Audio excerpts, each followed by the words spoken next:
The North African nation was removed from the controversial list at the end of last month after it agreed to a series of commitments to remedy European Union concerns. But the minister said the damage has been done, Mr. Jhinaoui said during a joint press conference with the bloc's foreign policy chief Federica Mogherini in Brussels. Tunisia's inclusion on the blacklist of tax havens in December was unfair because it was a unilateral decision made by the EU alone. Tunisia was not consulted, Mr. Jhinaoui added, while Tunisia was pleased to have been removed from the blacklist at the end of January. The country's image had been tarnished. Tunisia was removed from the tax haven blacklist at the end of January. Tunisia's inclusion on the blacklist was unfair because it was a unilateral decision made by the EU alone.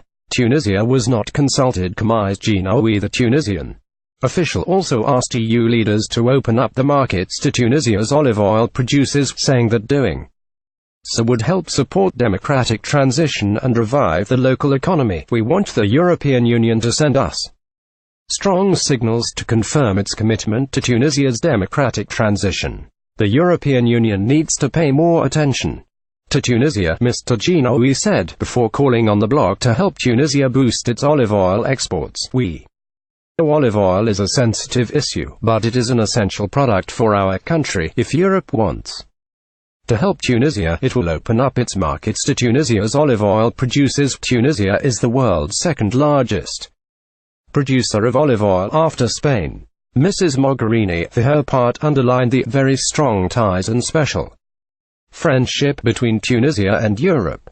She said, stability and democratic transition are top priorities for the European Union, and we will stand by Tunisia's side to help it achieve these goals. Thursday, January 11, 2018. Tunisian protesters throw stones towards security forces during clashes. Mr. Jhinaoui's meeting with the EU's foreign policy chief came just days after French President Emmanuel Macron said France would provide Tunisia with more than €272 million, £237 million in new financing in order to help boost the country's democratic transition. Tunisia was the only country to emerge from the Arab revolutions of 2011 relatively unscathed, and has been hailed as the so-called Arab Spring's only democratic success.